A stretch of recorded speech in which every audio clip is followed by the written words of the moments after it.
Yeah. Oh, that's smart. I mean, it just depends how you run your business, you know.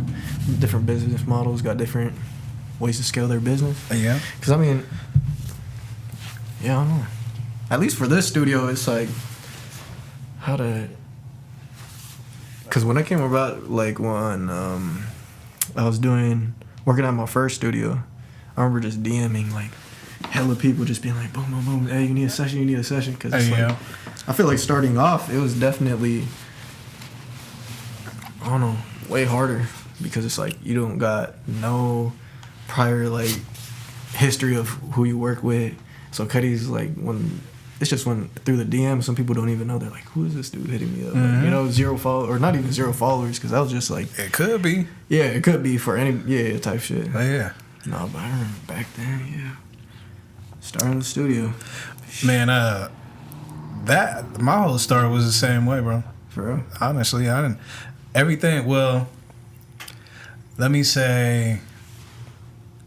Well, I've always, I've done music, bro, like my whole life. Mm-hmm. To keep it real, like I started at 8. Damn.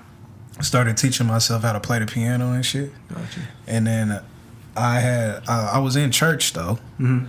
so I would just go to church, and the pianist, organist, Mm-hmm. cats that was there playing, Mm-hmm. I would ask them after every service, Mm-hmm. can you show me what you were playing during the service?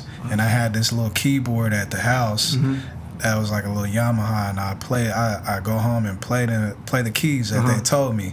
I didn't know I still don't know how to read music to this day, like for real. But I can, if you play it, I can play it, and that was like my first, my first experience of learning how to start playing by ear, and then taking on, just my musical my talents. You know what I'm saying? And it started at 8. You just hit them like, hey, how you play that? And just boom, boom. And after that, you probably got like, I mean, you only really need like 4 chords, and then you can make a song. Yeah, and I mean now I kind of have like a understanding of like music theory a little bit. I still don't know how to read the music, but if I'm in FL, FL, you see the piano, that's cool.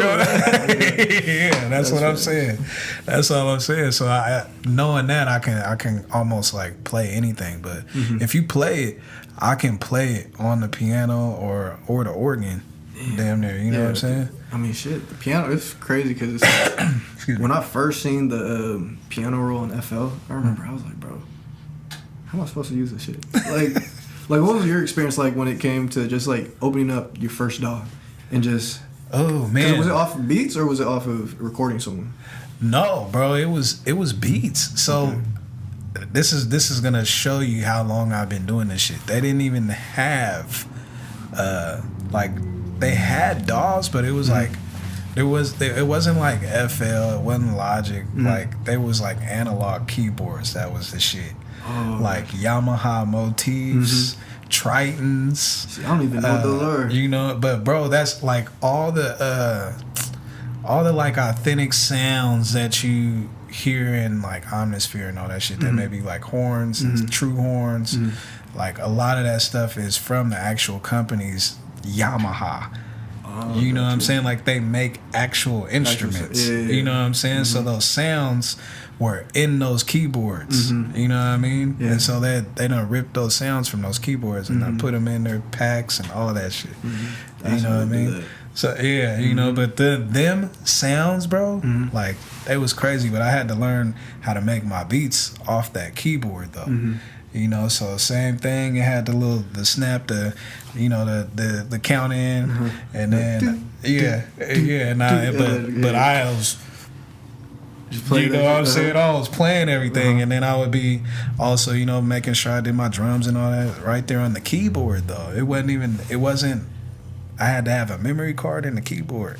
Damn, and then you transfer the memory card over to like a computer or something, or what? You would have to track out all of the sounds. Oh, damn. Yeah. And then put it into FL? Yeah. Damn, or put it into Pro Tools or you know what I'm saying? And then mix the beat and bounce it. Or you can try and mix it on the keyboard, you know what I'm saying? Damn. I still have that keyboard too. Oh, that's filthy. This is probably like nostalgic when you look back at it. You're just like, oh my gosh, bro! Yes, so many memories and all that. Yeah, that the Yamaha I still have, but the first beat I made, I was 10. I was in my uncle's basement. Gotcha. So my uncle put me on. His partner was in there rapping. Yeah. Me and my cousin, because this is my mom's twin brother. Gotcha. My cousin, who's like my twin, I call her my twin. We were sitting there like doing it together. She was singing and humming, and I was playing because I had been going to church and trying to learn the chords, so I was playing. And then I started. My uncle was like, "Do this so you can make the drums," and I was like, "Okay." Then it was over from there. That's bro. That's filthy. That's a filthy. I mean, so from 8 years old to 10 years old, so it's like 2 years just playing the piano and then just being able to play and then put it into the computer, huh? Yeah, that's it. Yeah, and that was a whole nother process. Yeah, I bet. That took me a minute to learn. But then I got into the first DAW because that was like your original question. Yeah. The first DAW that I had messed with was Logic. Really? Yeah. Okay. And that was shout out to my big bro Sam. My big bro Sam. This sounds me and Kid Culture. You know what Kid Culture is? He's a producer. I might have heard the name. He produced Yummy. Yeah, no, you told me. Yeah. So that's like his biggest record that he produced, but he's my little cousin, and so we would play on Logic together. You know what I'm saying? So his dad was teaching both of us how to make beats on Logic. Got you. Yeah. So that was my first experience, like first DAW that I actually opened up was Logic. Damn, that's ironic because shit, I'd be using Yeah, exactly. So that was why I asked you. It's like, what DAW you use? Yeah. So what made you go from Logic to FL? Because you say you cook up FL, so I'm just wondering when that transition was. I actually didn't. Excuse me. So what happened was my sound was really getting outdated, bro. I was on a keyboard, you know what I'm saying? So I had met my bro Paul, who is good friends with Chris Pack, and I know a lot of people don't know who he is right now, but me and bro did legendary stuff in the music scene out here, and he really did a bunch of legendary stuff. Even got a gold plaque for doing tracking on one of Lil Baby's albums. Oh shit. Yeah, and we did tons of sessions with like Gunna, YFN, Lucci. Louis was out here, Smoke Perp. Louis is from Tacoma, but he's gone now. But there, Taj King's whole squad. That was like Louis, Huey P, J Loud, Keyshawn the King.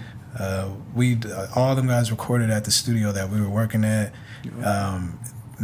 Gunna came there, Turbo came there. Lil Key, rest in peace. So out here? But yeah, this was out here, bro. That's 50 Yeah. So we was running up. Damn, I didn't know that they recorded some songs out here. That's cool to hear. Yeah. They were doing tracking out here. Oh, damn. Excuse me. It was while they were while they were on tour and having shows and stuff. I mean, that's part of the game. You know what I'm saying? You got to keep on recording on the road. Yeah, you got to keep doing your thing. So you got to know where the top studios at in the city. That was just at that time. That's just who we were. Gotcha. So that. But anyways, to answer your question, what was that? How did I transfer? To FL? I didn't. So I met Paul. And then I met Pac, and I actually started using Ableton first, right? Ableton, so I was using Ableton, excuse me, for a good minute, honestly, and then I got deeper into songwriting, and just trying to have my pen game hella strong. I had already been doing that, but like I was trying to professionally do it. You know what I'm saying? And then I met my bro Yak Beats. He's part of Winter Circle, and they do a bunch of crazy records. He actually got a couple of different number ones, like this past year. With he did Lotto,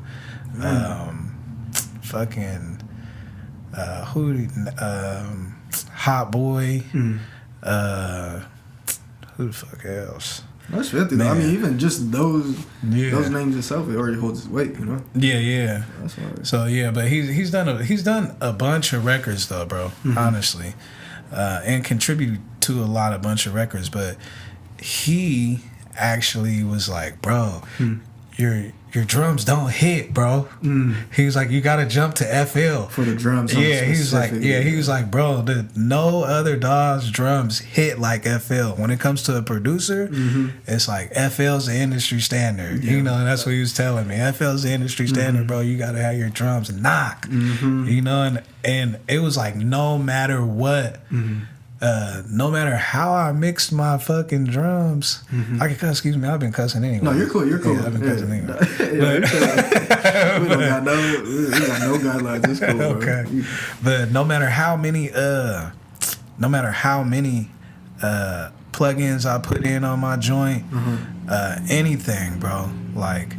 My drums would not knock as like hard. FL, you know. Yeah. And so once he put me on, but I was doing a lot of hooks for him too when we first started working together. So I was just writing like I'll say, bro, like in the first week that we was working, I did like 5-6 hooks a day. Damn, 5-6. Yeah, and I was just knocking them out before I was going to work and sending them to him.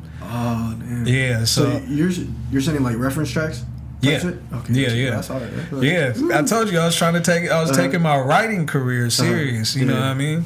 So, yeah, man, he put me on game to actually move into FL, and bro, I've been. Once I actually like dialed in and learned how to use FL, I've been stuck since. You know what I mean? That's definitely true, though. I mean, like, when it comes to FL Studios sound, bro, it's like a whole different game when it comes to just, like, even specifically just for beats, like drums, we're talking about. Yes. Bro, FL got that, like, I don't know what it is, the distortion or just, like, a specific, like, punch to it, right? Yeah, exactly. That's it. Bro, Logic, and it probably goes along with the other dogs, but I feel like they sound clean. Like it sounds like, you know, like just so cut clean, and it's just like it don't got that FL sound. Yeah, it got just like, FL got that grit to when that kick hit like, and that 808 hit. Oh man, it's different. It's not, it don't hit every other, like you said, every other dog is hella clean. Yeah, it's just like it's too clean. Yeah, it's like, exactly. bro, that's not the sound I'm going for. Like you said, with the plugins, trying to figure that shit out, it's like, fuck. I need that trap. I need that nah. You know what I mean? Or that, you know, hit hella hard. Yeah, you know what I mean? So, or it got to carry hella weight, at least. You know what I mean? And so you've been, how long do you think you've been in, let's say, the music game? So from 8 years old, let's say from that. So how long? Are you okay? From how long have I been dedicated to this? Yeah, at least dedicated to music. Yeah. Bro, it's over 20 years. 20 years. Yeah, I mean over 20 years, bro. Gotcha. So, do you think, or let me ask you this: what do you think Seattle needs when it comes to the music scene? Because I've asked this question plenty of times to like when I first started doing the interviews, and I feel like everybody gave, their answer for it. But since you have 20 years of experience, I do want to hear like your perspective when it comes to this. I would say, bro, there's because I've done every aspect of it. You know what I'm saying? I did the artist game. You know what I'm saying? And I was out here pushing myself as an artist. And even with a group, I did that as well too. And it was gangrene, and then I did my own thing. And I learned a lot in that, like what it feels like to be in those shoes and to be able to look into that perspective. And then I also went behind the scenes, like I told you, and was doing producing and songwriting. And that actually got me a little bit further into the game and further into different doors because it wasn't like I was just trying to be the face. You know what I mean? And then so I understood what it was like to be as a producer trying to work with artists in the scene, and then I also did good at that as well too with my bro Macintosh, and helping him push his career as well too, and create the sound that we created to where we sold out shows. He even got signed to Blockstar by a 7-figure deal, and that, like, you can look that up. You know, that's public. You can look that up. Macintosh got signed to a 7-figure deal by Blockstar. It was reported by Respect My Region. Pull my card. You feel what I'm saying? So is that your page? Respect My Region? Yeah. Nah, that's not my page at all. No, but those are my bros though. Gotcha. Like, I went to college with them. Oh shit. Yeah, we went to Central Washington together. Oh shit. So I know who they are. Yeah, but I'm still going on with answering your question. I know what it's like to be a producer and win at that out here as well too. By being focused with one artist and our selective few of people that we normally deal with. And then on the other side of that as well too, I do digital marketing. So I've dealt with multiple artists on running ads for their career. Yeah. You know what I mean? When it comes to YouTube, social media, all that. So the one thing that I've noticed with all of them is that normally they got the same complaint. It's like, there's everybody clicks up. They don't you know what I'm saying? Do you know? I know people that hurt. It's the same thing. They all say the same. Don't nobody support nobody. But how is it that I done moved in on every circle and still got love from everybody? So it's not that people don't support each other. It's that it's more like, I think we should look at it ourselves first and say, are you showing the same love? You know what I'm saying? So don't complain about it. Be what you want. You know what I'm saying? Pop up at everybody's show and show love. You're going to get the love back. Yeah. Like, if you do that, you're going to get the love back. So everybody needs to do that. No matter what the artist is. If you know this artist is getting ready to have a show, don't matter if you rock with him or not, because it goes on a deeper level when we're talking about business. If that artist, every time he pops up, he's going to bring 300 people, you know what the venues are going to do? They're going to open the door for him. So everybody got to support that person. But what needs to happen is the next time that a different artist does that and he got the same draw, you know what the venue's going to do? They're going to open the door for him. So that's what I'm saying. We got to show support to each other for real, and think like businessmen, right? Because it goes deeper when we're talking about how we're providing services and revenue to these venues. Because that's, at the end of the day, they want to make sure that the artist is not a liability and they can make their money. You know what I mean? So if I'm a book of artists and it's going to get shot up, or there's going to be weird energy or unnecessary conflict for no reason, and security got to kick people out, why do I need to do that when I can just have a Latin night? You know what I'm saying? So that's real shit though. No, you know what I mean? It makes sense for sure. So if everybody would genuinely support people and not necessarily think about getting nothing back, and understanding that the return that comes back is just through the support, because everybody can get a bag through that same door. You feel what I'm saying? Yes. If people thought like that, then the money would flow throughout the artist community. You just be like this, come back full circle. Everybody would get the bag. You know what I'm saying? Because everybody's going out and supporting these people at their shows, and they're bringing their audience to the show as well too, and putting their audience on to them. You know what I'm saying? So now it's like, just the music community thrives. Yeah, because we got everybody just it's like one person brings someone else on, then you got the fans overlap, boom boom boom, and it's just gonna come back full circle. And now everybody can get their bag, and everybody can win. Yeah. You know what I'm saying? And so that's kind of how you see it in other music scenes. At least the music scenes that's thriving. You know what I'm saying? Yeah.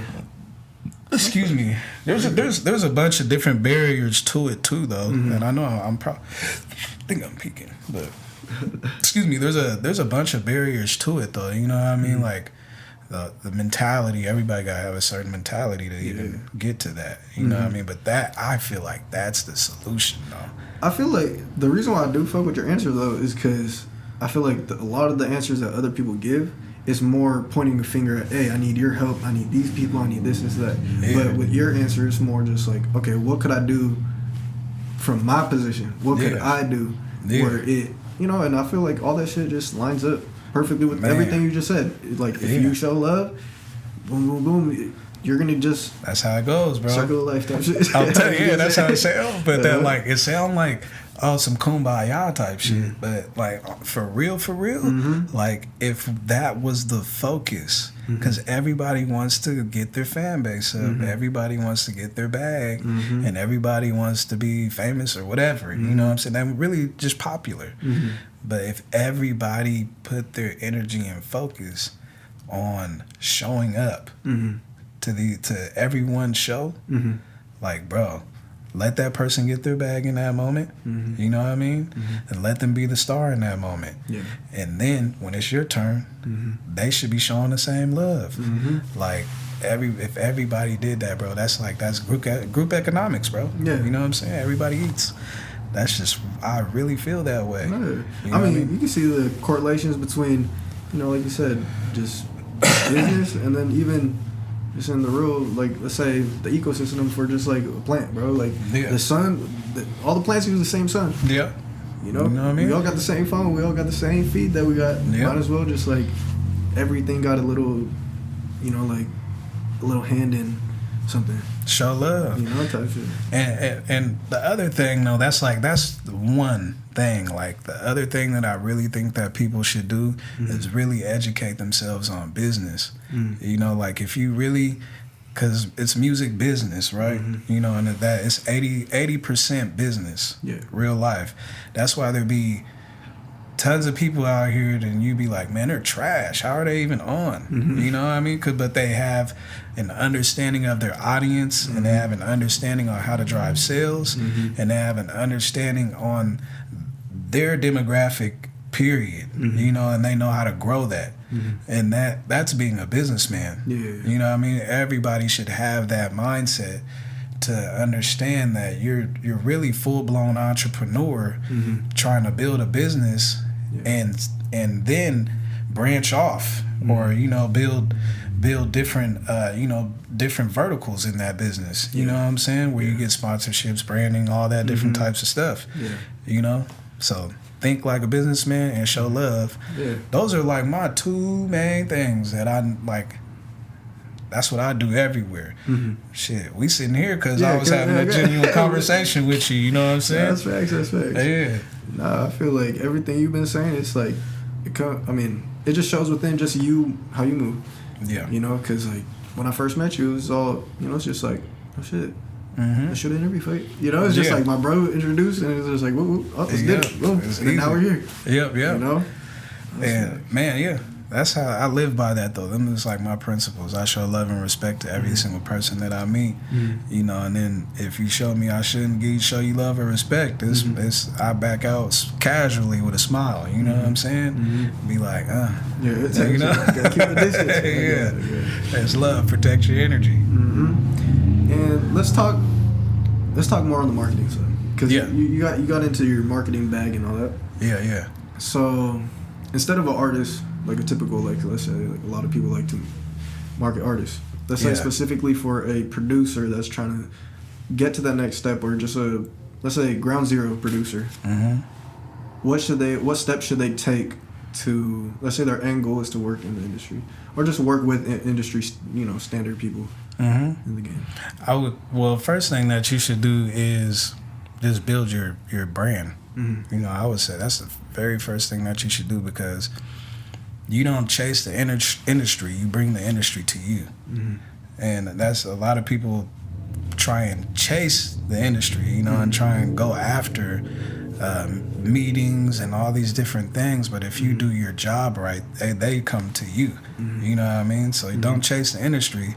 That'd be my first thing that I would tell somebody. Don't chase the industry. Don't chase the industry. Let it come to you by building your brand. That's the very first thing. And then I would say set up your website. You know what I mean? Or even before you set up your website, right? Like, know that you have your sound is competitive. You know what I mean? Know your sound is competitive, or your services are competitive. Either one of them got to be competitive to be able to make your bread as a producer. So that means either your beats are fire or your mixing is fire, and you can partner with a producer because he may not know how to mix, or a beat maker, you know, maybe not a producer but a beat maker. He may make fire beats but not know how to mix his beats the correct way. So you could be the engineer that mix all the beats, and you guys partnering up and just building a brand together.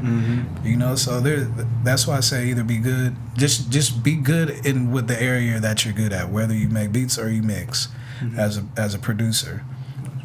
Then I would say take courses on digital marketing and e-commerce, so you can understand how to build marketing campaigns in a digital realm. Knowing how to do pay-per-click ads is like super vital, because it supports what you're doing in the actual marketplace. You know what I'm saying? So if you're out here showing up to shows, showing love, and you're doing your thing, it's only going to support that on the back end when you're doing your pay-per-click ads, and you actually know how to target people and target your demographic and drive sales that way. You know what I'm saying? That's only going to help you. And understanding that really, if you're doing that online, you're just leasing beats. You know what I mean? It's the same thing like leasing a car. You know, they don't get to own the car, but they get terms on it. You know, it's the same thing with leasing a beat.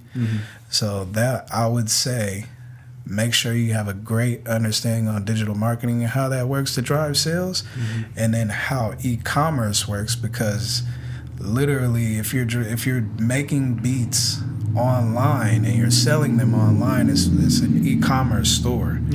You know, so you're just selling a product online essentially, and you still need to know how digital marketing works with e-commerce. You know what I'm saying? So that's knowing email marketing, that's knowing the digital marketing side of it, that's understanding how your branding works, that's also understanding you know, if you understand your brand, you know, your brand message, your how you're projecting that message out to the world is the marketing side of it. So both of those things is like that would be like the starting point of the advice that I would say. Build your brand up first, because you got to bring even just the local artists to you. You know what I'm saying? So then you should be out here in shows, doing your thing, talking to everybody, networking as much as you can, showing love, doing your thing. Then making loop packs as well too, because there's other producers out here that are tapped in. You know, and that I know me right now, I'm gonna be like, bro, if you got loops, send them to me. Like, I'm gonna cook up. I just want to make drums. You know, most producers are like that. You know what I'm saying? So that's funny. That's funny you say that, because I feel like it's funny because my brother, because every time he be doing he be making beats and all that, he be taking care of the melody usually, and he'd be like, oh, slap some drums on it. Garbage. Shit, I got credit. Hit the gym and shit. God damn. No, but shit. You said you went to Central, right? Yeah, I went to Eastern and Central. And then, so when you went to school, was it specifically like, I guess what would you go for? Was it just like I went to school for communications. Nah, I went to school for communication. I originally wanted to go for business, but it was like business management was what I wanted to go to school for. But I didn't want to take all the math classes. And that's the truth. And honestly, I'm a college dropout, bro. Like, I didn't even finish. Yeah, I When did you drop out then? When did I drop out? My junior year.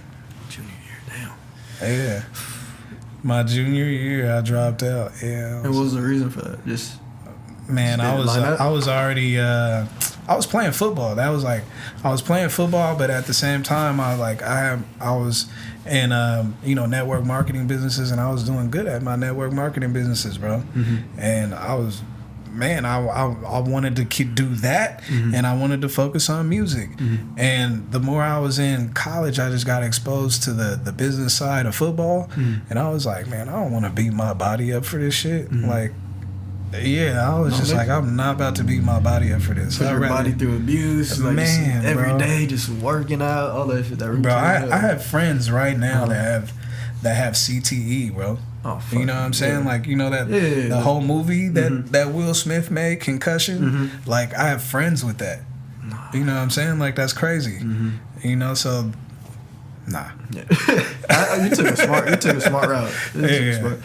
What position you play? Running back. Oh fuck yeah. Yeah, if I play running back and I went to O'Day, bro. I balled. Oh yeah, damn. You have any crazy stories? Like a highlight in your head that's like for football? Like a specific play or what? I get there is one play. I remember playing against Lakeside, and this was at O'Day. But I remember playing against Lakeside, and I got two good memories. One's the other one, they were both at O'Day. One was before I was playing varsity and all that though. Yeah. But I went to one side, bro. And I broke one tackle, bro, and I don't know, but the momentum swung me back the other way, so I just broke to the other side of the field and scored though. So he went shoot, reverse field and scored. Yeah, damn. We was only like 10 yards from the fucking end zone, but it was like a 30-yard run. Yeah, because you had to go run back and go on the other route. Oh, fuck. Yeah, right. Then the other one, bro, is this was when it was either I was a freshman or JV. I think it was my JV year. Because at O'Day freshman year, you're not playing varsity. Like I think they might have changed it now, but when I was there, you were not playing varsity when you were a freshman. Yeah. But man, I played against my cousins. They went to Self, right? And I was getting my money that game, but there was one play where they smacked me. Like, I did 2 flips in the air. Wait, what? And that's your cousins? Yeah, it was my cousins, yeah. And then my Cuddy Twan, King C, rest in peace. This nigga hopped on top of me and was talking shit in my face, and the ref threw the flag.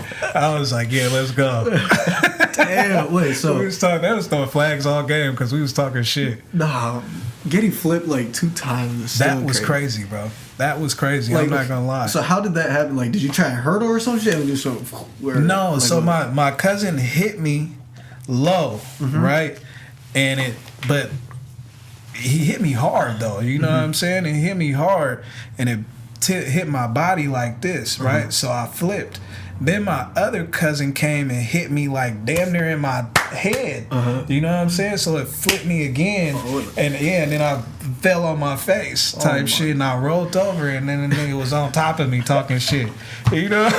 Yeah. That's like a movie scene. Yeah, it was though. Yeah, it was like a movie scene, but yeah, that's exactly what that's what happened. Got you. And so, do you think that music and sports, like, where do you think the parallels are? Because being an athlete, I feel like you got to have that certain discipline. And for you to be at the position you're at, and even just hearing the story of, you know, before work, you're writing hooks. You know, so, like, yeah, I guess, like, do you see any parallels between, like, that translated from football to music or music to football? Oh, yeah. Well, I think it just translated to my life, though. You know, like, the discipline aspect of it, and knowing that if you don't put in no work, you don't get nothing out of it.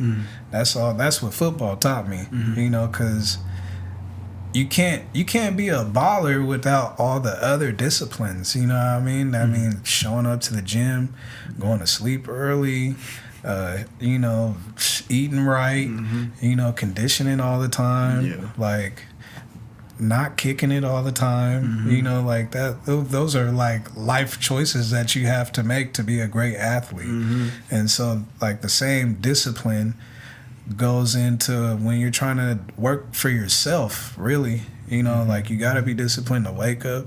You got to be disciplined to do the things you don't want to do, so that way you can do the things that you want to do.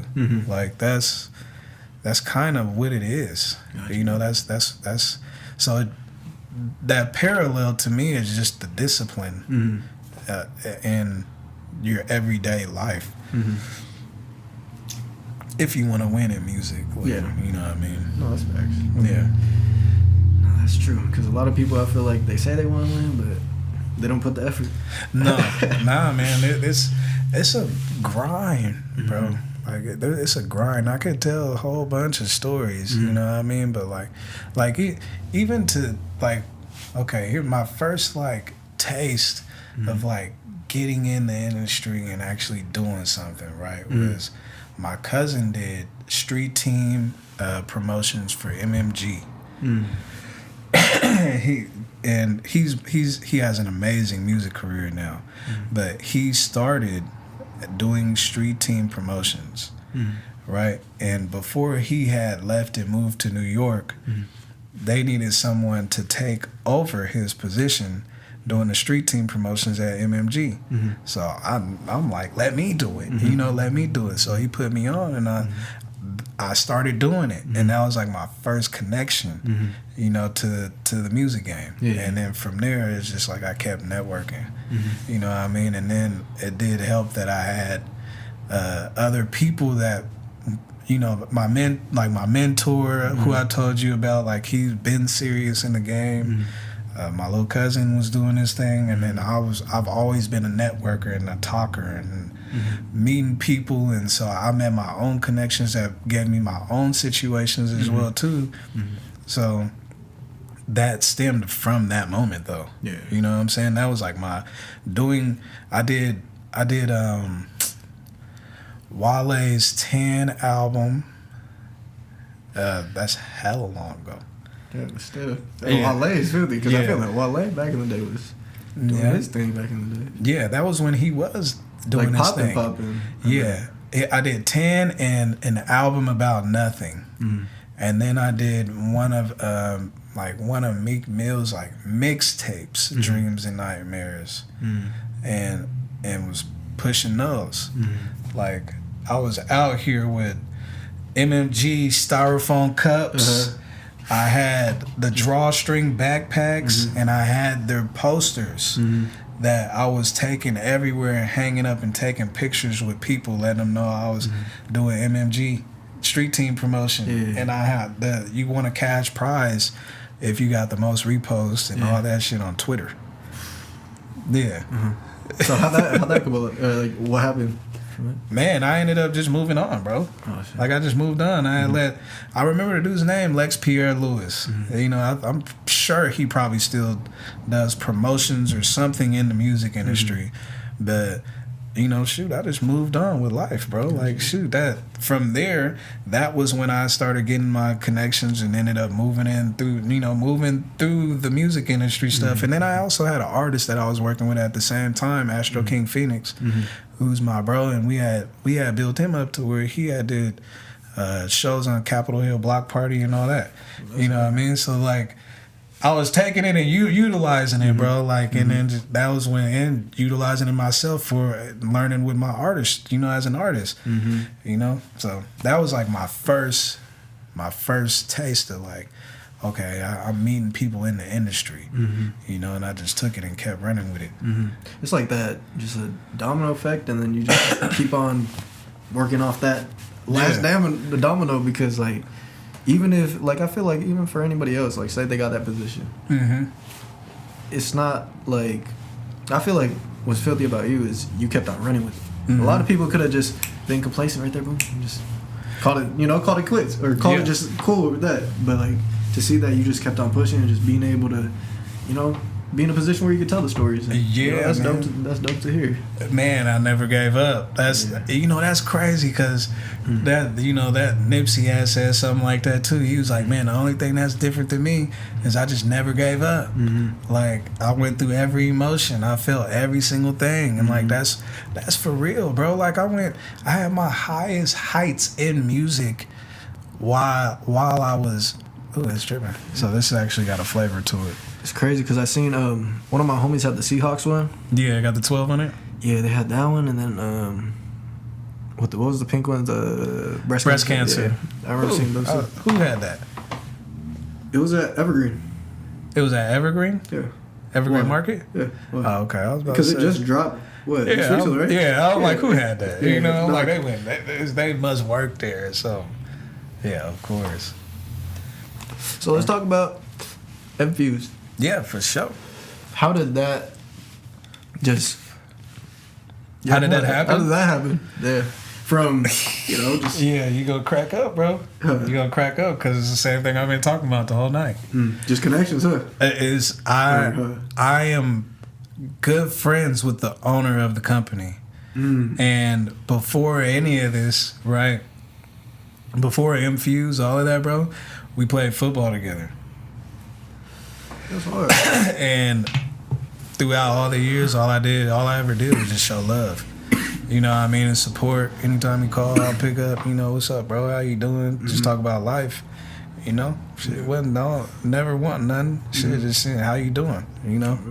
And it evolved into, bros had seen the success that I had in music, and also seen some of the success I was having just out here networking with people all together and doing events as well too. Yeah. And then bro had seen me go through a hard time. Like, I had kind of lost everything and was rebuilding myself back up. And man, just that relationship has been over a decade.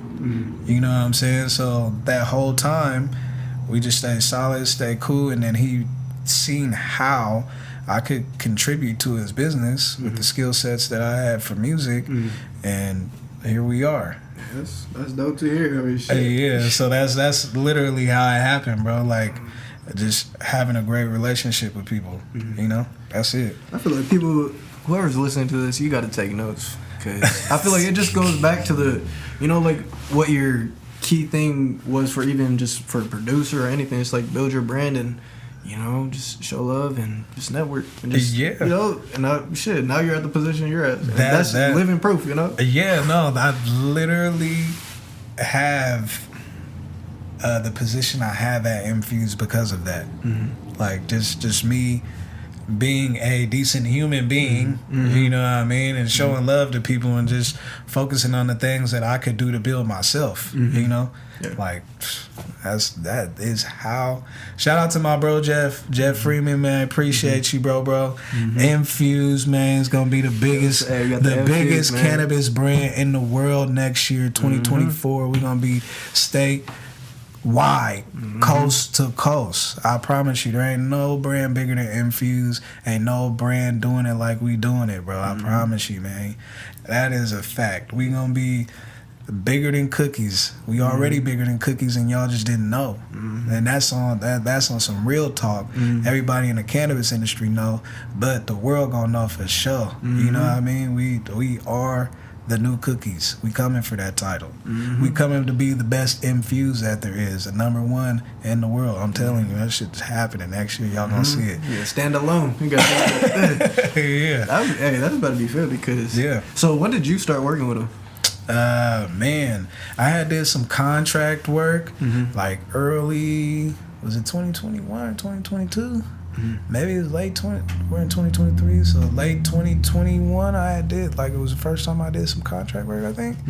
And then in 2022, I did more contract work, and then at the end of last year, like December of last year, I started working with him.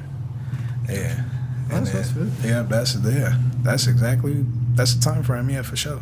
Because I done almost been there. I done almost been working with these guys a full year now. In December, I'll say it's a full year.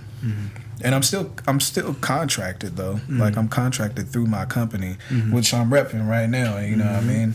It's Rich Nobody. And that's what I'm all about. Gotta tell him. Rich Nobody. You know what I mean?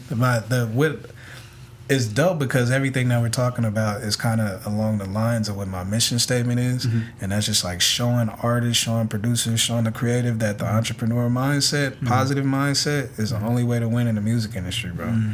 So like that, yeah, man. You guys take note on that. Make sure that you have that mindset, because that's gonna be the only. Well, there's two lanes you could take. You can be popular and famous and broke, or you can have your entrepreneur mind hat on and build a business and win. You know what I'm saying? So, yeah, man. That's 50 though. I mean, Yeah. I feel like you explained it right though. I mean, two routes. You either got the looks, and you might look like you're rich, but you own everything you got. Like actually, like an entrepreneur that actually, maybe started from, like, even for you, like being on the marketing side, being on the producing side, and even that's already into the e-commerce, and then being the artist, the songwriter, and all that. So that's hard as fuck. Yeah, that's bro. As fuck. Yeah, that's what. So that's like I stand on pushing that message into the marketplace and doing what I can to help.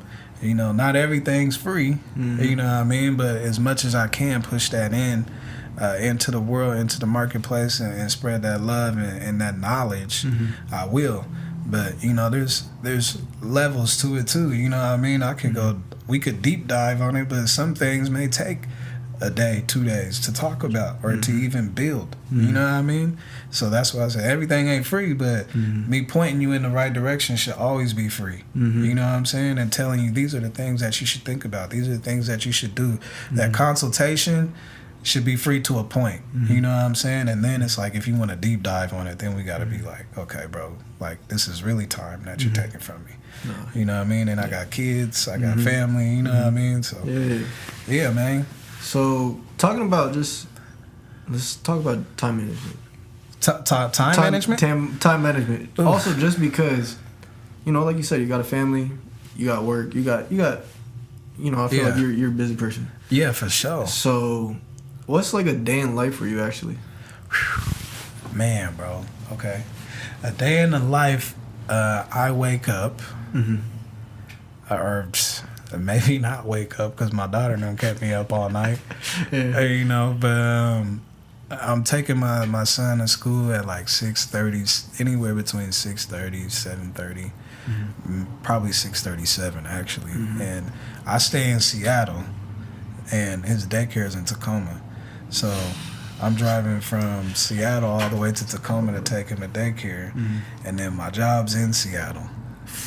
Gotta go back up. So I gotta go back with traffic to Seattle sometimes, but most times what I'll do is, instead of sitting in that traffic I just started doing this because you talking about time management, right? I was like, bro, this is not efficient. You know what I mean? So I started working, because Infuse is my day job, so I start working at like Starbucks or something right by my son's daycare, and try and wait for traffic to die down, and then drive back to Seattle. And then I'll even start working at Starbucks again a little bit, to knock out like the key tasks that I need to get done with Infuse.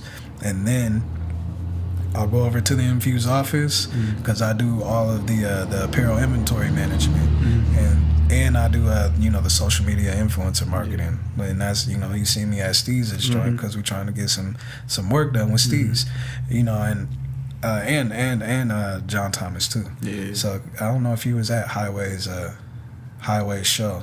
I was okay, but yeah, I had met both of them. Well, I already knew John Thomas, because I've known him for a while now, but I had met Steve's that night because we were there working out some business with Highway and Bass Kids. Gotcha. For Infused. And so I do all the influencer marketing. So like I'm always strategizing on how to utilize those relationships the best way, and how they can get something out of it as well too, and how their brand can flourish and our brand can flourish, and it can be a relationship that's mutual essentially. So at certain points there'll be times where it may feel like one side may get more than the other, but if in the long run we can both win, like that's how I look at building those relationships.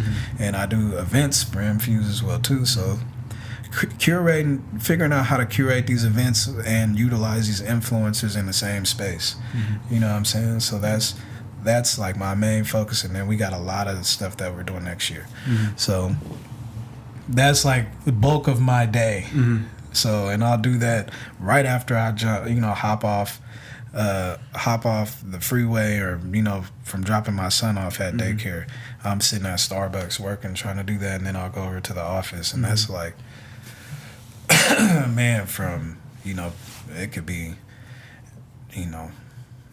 man, I may not get home till sometimes 6 or 7. You know what I mean? Because then I'm going and meeting with other people, and then I have my own businesses as well too, that like I just mentioned. So I'm man, I'll be in between that somewhere. When I get off work, I'm trying to incorporate that, what I'm saying, and figure out how I can do, even if it's just working on an email campaign for a quick second, or working on a graphic for my email, or just I'm trying to do something every single day. And right now, also, I have a cleaning, Airbnb cleaning business that I'm trying to scale as well too. So man, like my day don't stop, bro. That's long story short. My day does not stop. Like I keep going, but like, man, luckily I got a good woman though. You know what I mean? She supports everything that I'm doing, and she also cleans the Airbnbs too. So like, she's supportive in every single way, that. So she's down for the cause, because she's like, if you win, we win. You know what I mean? And I don't like working. So I'm not tripping about that. If you gonna hold me down and help push the cause and not give me no headache or nothing, like, man, I'm gonna go hard. You know what I mean? Shit, I'm gonna go hard. For real, less stress for you, and just get in the zone, get in back. So man, I don't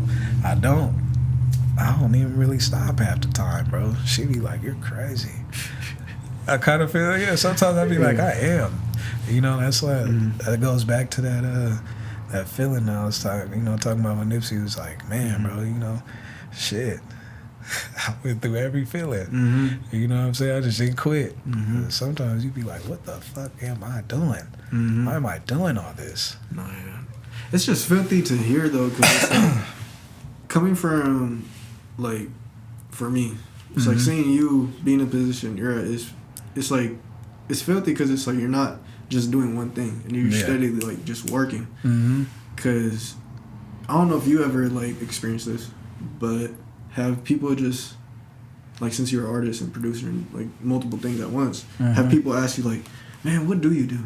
Yeah. Like, what do you, like, type shit, and it's just, like, to be able to, because, like, for me, I got an engineer.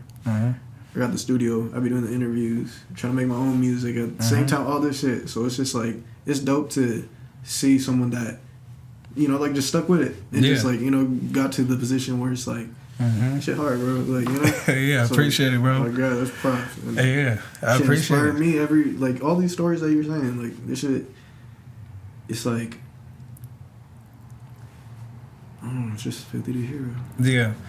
Hey, the other thing I will say that I do as well too is I use tools to keep me on track though. Gotcha. Like I use a productivity tool called TickTick, and it helps me prioritize what's high priority, mid priority for the day, or not a priority. You know what I'm saying? And I just set up a system to where it's like I'm working on high priority tasks first, then I'm working on mid priority, then I'm doing this. It keeps me on track, and I like literally schedule my whole life. You know what I'm saying? So that's time management. Yeah. You know what I mean? Sometimes it spill over into other places, but I like have to do that now, because if I don't, I'll be. I've heard a lot of entrepreneurs say if it's not on the schedule, it don't exist. That's real, bro. Because you'll forget. You'll be like, I'm doing way too much. I don't even. Just don't forgot, bro. I can't do it. And then people get mad at you. You know what I'm saying? So you got to be organized, and that time management is true. And I appreciate the compliment as well too. Bro. I didn't even say that, but I do appreciate the compliment for real. I mean, shoot, bro. It's just like, I don't know a lot of people that take the entrepreneur route. Like, at least on the day-to-day, bro, like, to the extent that you're doing it, I feel it's like a whole different scale that I've like. There's only one Ike I can say, really. You know, like, you know what I mean? Like, also real shit, because it's like, I appreciate that. Like, on some entrepreneur shit, I don't think I know somebody else that's like pushing as hard as you, I can say. Because, like, shit, like you just explained, on a day-to-day, bro, you're like either on the road, you do working. Fuck. Yeah, and then I mean, I didn't even put in the part that I gotta drive back to Tacoma to go pick up my son, and then drive back out here. You know what I'm saying? That's like a whole zoop, zoop, zoop. Yeah, bro. That's like, bro. That's literally about like 3.5 hours on the road every day. You know, and then I gotta figure out how to keep working in between all that. Man, I do it though. Yeah. I do it because I have to. Dad's getting no rest, bro. That's facts. And you're just talking about before the podcast started, talking about fatherhood and all that. Yeah, that's dope, man. So yeah, how has your perspective changed as like when it comes to, you know, just whole family side perspective? I mean, before having a kid and then having man, you know, I've always had this type of like just drive and hustle and ambition, you know what I mean? But oh my gosh, it's been magnified, bro. Like I don't question anything. I just like my purpose is to build something for these kids. You know what I mean? So I take it, it's like I do nothing for me, bro. Like nothing is for me. Even my cleaning business is my daughter's. You know what I mean? Like it's hers. Like the name of it and everything is hers.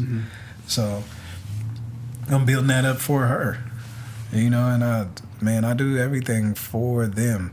And it just gave me a real sense of like deep, genuine purpose, bro. You know what I mean? Like I used to feel like people would say the same thing all the time. You don't never know until you like hold that baby, you know what I mean? And then then I actually like held my daughter, like, and I shed a tear. But then there was like one, cause she was a preemie though, you know what I mean? There was one night where I had to just go to the hospital by myself to go see her, and then just cause she's in the incubator. Yeah, you know, and leaving the hospital, bro, I just broke down in tears and was like, bro, this is crazy. This is my purpose to like, I gotta take care of this baby. You know what I mean? And yeah, shit, yeah, bro.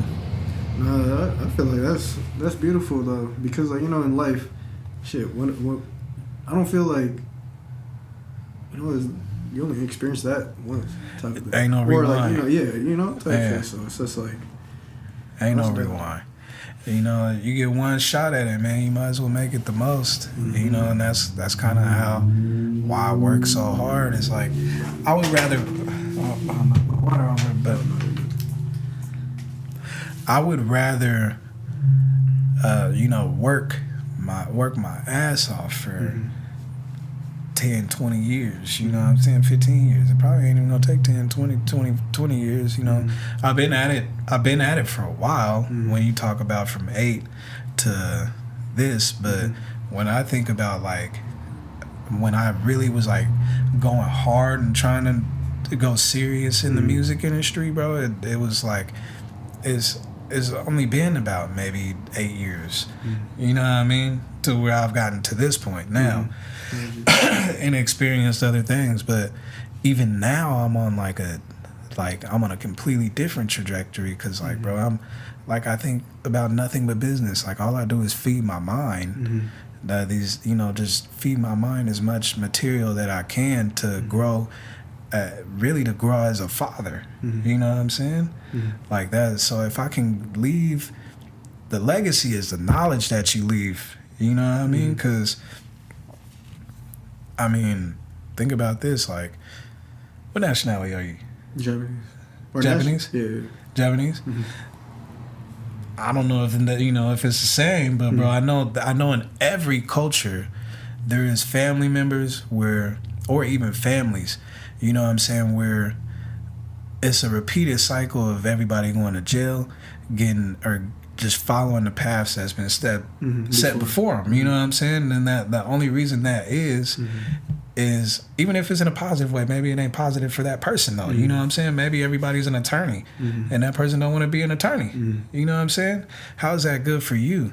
But the knowledge that you leave is a legacy. So if I have a knowledge in business and I can tell you how to feed your own, how to go feast for yourself, you know what I'm saying? If I can teach you that, you'll never really need nobody. You know what I'm saying? And so that is a legacy I want to leave, and that's gonna change my family tree, bro. Like, I mean, yeah. I don't even know how we got here. How we get here? You asked me about fatherhood. Yeah. Yeah, bro. But you're talking about just trajectory on I forgot what it was specifically. My family tree. Yeah. And leaving that legacy, bro. Like, that's when I think about fatherhood and I think about these different, like, that's what it makes me go into, is like changing everything, the thought processes, the way, the perspective. Like, I don't know nobody. Everybody in my family done been to prison. They done been to county. They done pimped. They done sold drugs. They done hustled. They done scammed. Like, no one has really been a successful business person legitly. You feel what I'm saying? So it's like, I want that. You know what I'm saying? I want that hella bad. You know, and I want that for my kids too, because the knowledge I give them, the library I leave, all that is gonna, the things that I instill in them, like that's what's gonna be left behind that they'll never forget. You know what I mean? They can take that on for forever, and that's the knowledge that they'll pass down. That's how you change that generational curse. You know what I'm saying? Yeah. Like, even like when I drop my son off at daycare, bro, it's like, all right, what we doing? And he's like, I'm ready. You know, I'm like, okay, I'm smart. And he says, I'm smart. Right? Now what else is we? I'm great. He says, I'm great. And you can do what? I can do anything I put my mind to. That's right. That means you're a what? That means I'm a winner. Just doing that every single day, you're going to grow up and be like, you can't tell me nothing, nigga. I'm a winner. Instilling it from there. Yeah. You feel me? Yeah, that's what I'm talking about, bro. Yeah. That's fatherhood is special to me, because the things that it is helping me become, but then also the things that I can watch grow as I've worked my way through this crazy, matrix, whatever you want to call it. Like, I'm working through it, and I'm leaving this legacy for these babies, and that's special and dear to me, bro. It keeps me motivated every single day. That's why I can be like, I ain't slept. Man, it looked like I slept. That's real shit, though. Yeah. So that's fatherhood, man. Long-winded, but yeah, man. Got you. Well, since we're on the topic of, you were talking about just purpose and growth. Let's talk about some goals that you have for yourself. Let's say by next year. What day is it today? It's October 26th, 2023. So by 2024. Yeah. I guess, like, where do you want to see yourself?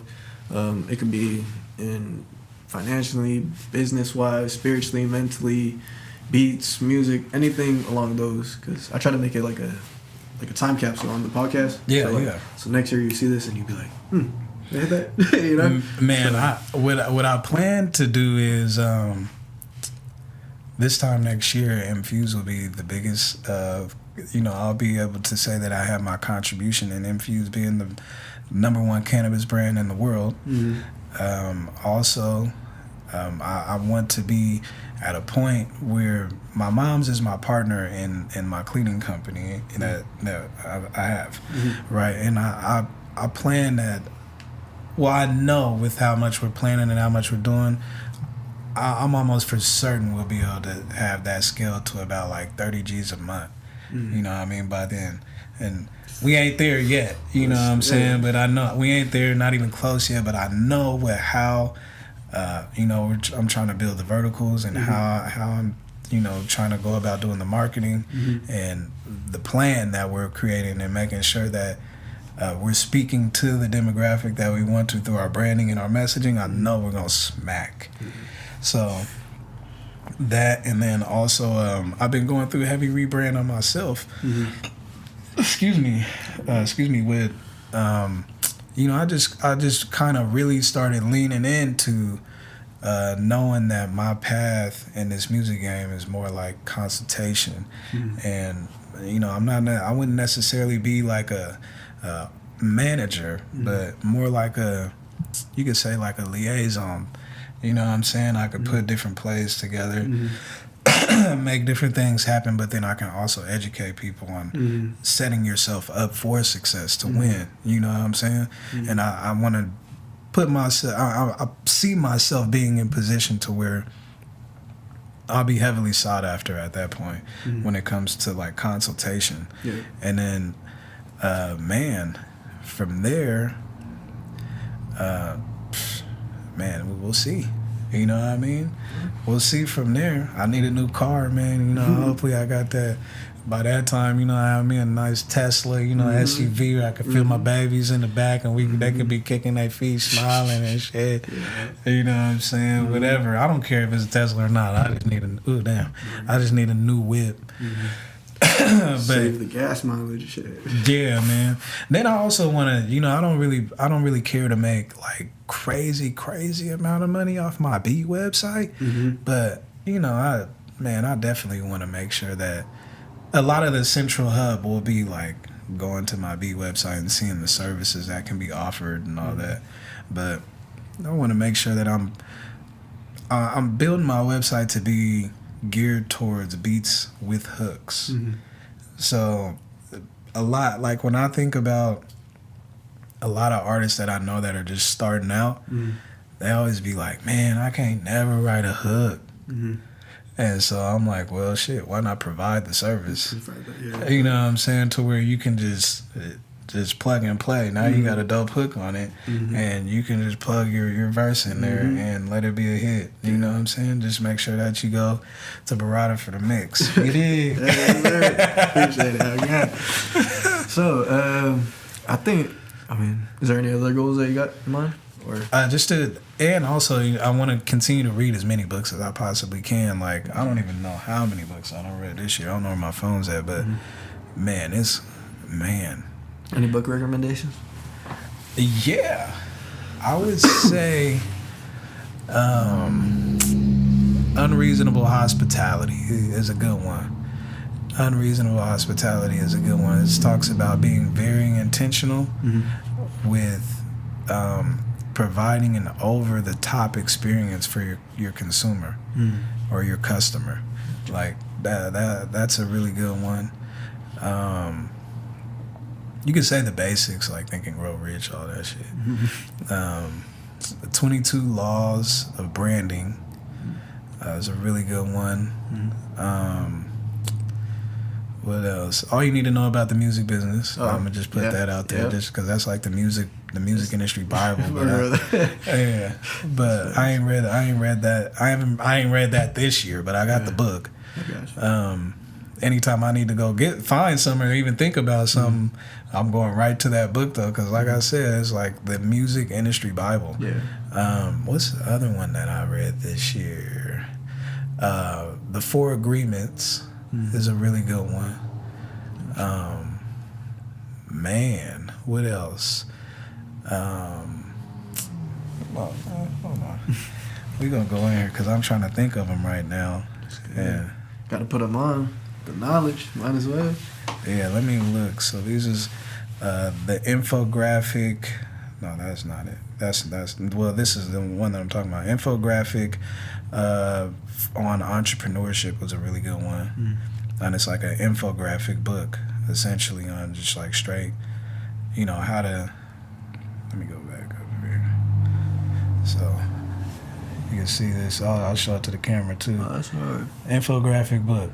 Yeah, for entrepreneurs. It's like a whole poster. Yeah, but the whole book is literally like, let me go. Once it gets past all this is the book. Yeah. It's like with illustrations and shit. Yeah, straight illustrations and breakdowns on entrepreneurship. Yeah. Easy way to consume info. I like to make it easy for myself, bro. Mm-hmm. I'm not gonna. If you make it difficult, then you ain't gonna do it. Yeah. You know what I'm saying? Let me get they actually said that. I remember hearing that in this book, The Atomic Habit. Yeah, that's a great book too, bro. The one that thing you just said, just make it hard. If it's hard, you won't do it. Yeah, that's facts. Yeah, that's literally where that comes from, though. Yeah. But it's like I applied that. That's for real. And it is. Look, I have it. It's in my library, bro. Atomic Habits. Yeah, that's a good book. This is a good one too. The Power of Habit. I have that book at home too. Yeah, that's a good one. These two are like the same, but this one is like for business, and then this one is for like personal. Yeah. And then Psychology of Money is a good one. This is Positioning. This is a good one too. I told you Unreasonable Hospitality. The other one that I always say that I really, really liked that I read this year was Never Split the Difference.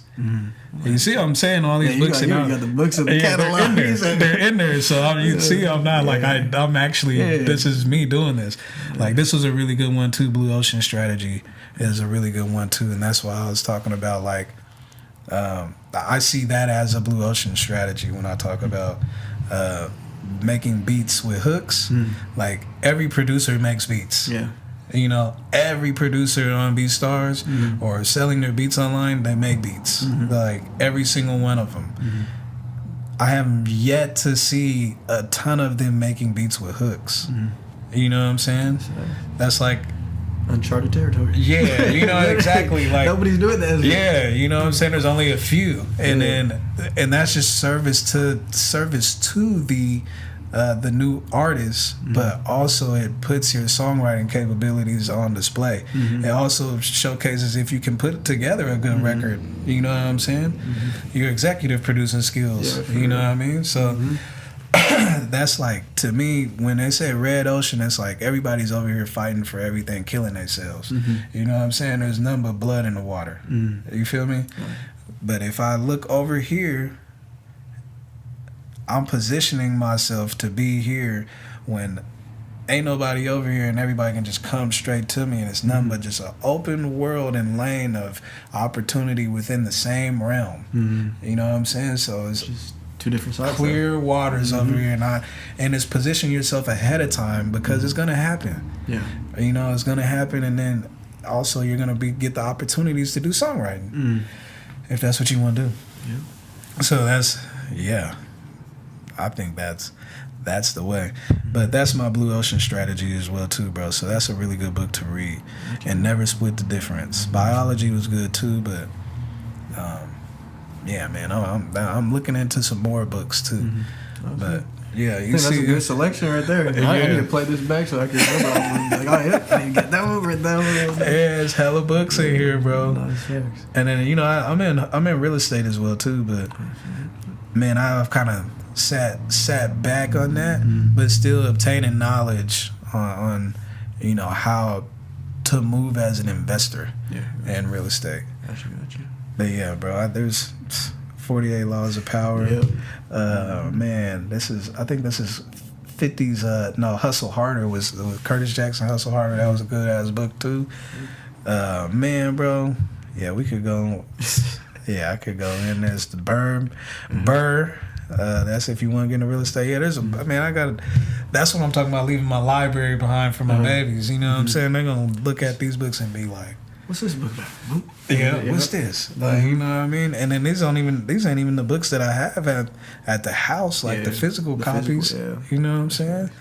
I got a picture in here somewhere where I'm holding books up to my ear like this. Like they talk like people hold money. I'm holding books.